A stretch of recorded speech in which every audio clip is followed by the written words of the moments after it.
We now know who will be facing off against Governor Walker in next month's recall election. It will be a rematch of the 2010 gubernatorial race, Tom Barrett versus Scott Walker. Matt Rothschild, editor of The Progressive, and UW political science professor John Coleman joins us this morning with some analysis. Welcome, gentlemen. All right, Professor, let's start with you. Are you surprised Tom Barrett won this? Not surprised that he won. It was a convincing win. It matched what we saw in the polling going up to the election yesterday.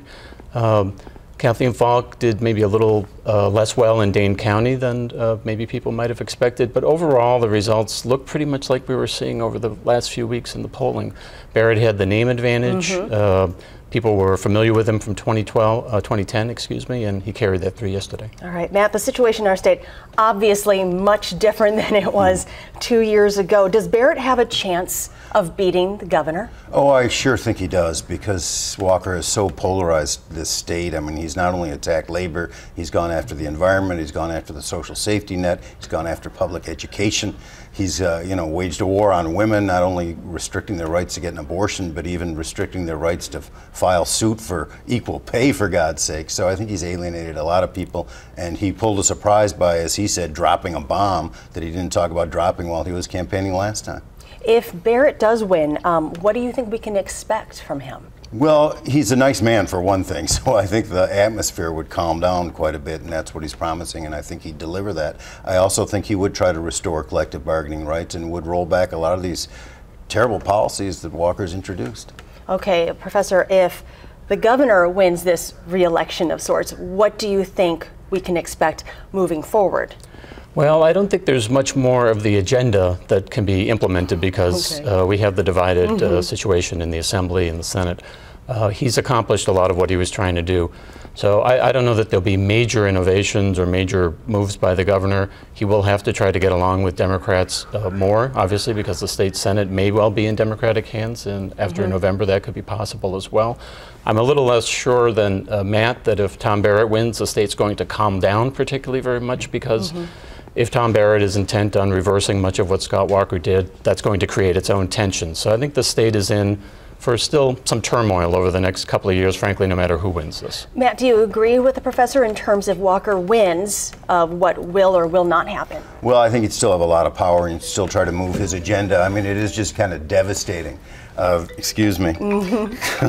Alarms happen. Yeah, it's just devastating what he's done to the state, and I think he would try to keep doing it. And so I'm very worried what he'd be able to accomplish. It would be psychologically devastating for the million people who signed that petition and wanted to see him out. Now, we'd mentioned that the state is very polarized. Can the two sides get along after something this big? Well, there are people in the state. It seems like people have had enough. Well, sometimes you just have to hash it out. When the differences are so great, you just have to. One person wants to put his boot on the neck of labor, the other person wants to support labor rights. There's not a lot of room in between there, but there are some Republicans, Dale Schultz among them, who want to, find a middle ground, and I think that will be the direction to go. Okay. I think Matt's right. I mean, sometimes you go through a gut check in a particular place and time, and this may be what we're going through right now, but there are some folks in the middle on both of the parties who might be persuaded to join the other side. I don't think we're talking again about a couple of years of harmony no matter who wins, but there might be some rooms for compromise. There's a chance that we could have a Republican governor, Democratic lieutenant governor, vice versa. What could that mean? In practical terms, probably not very much. The lieutenant governor, under the best of circumstances, is relatively invisible in Wisconsin politics, so I don't think that'll have any great governing impact.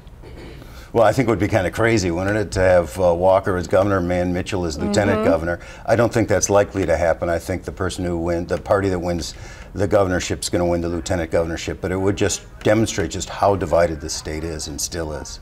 What you probably noticed in some of the video that we've been showing of Tom Barrett from last night, he seems to have a lot more oomph when he speaks lately. Someone put caffeine in his coffee, that's for sure, because a lot of times he's so laid back, but last night he did seem to get energetic, and people on the Democratic side really want to see an energetic campaign waged by him. And there's really no time really to step back and put your feet up. Not at all. And I think there were complaints about Barrett in 2010 that he did seem a little laid back and the agenda wasn't clear.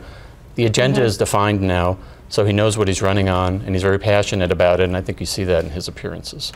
All right, here we go again. Here we go. Gentlemen, thank you very much. Thank you.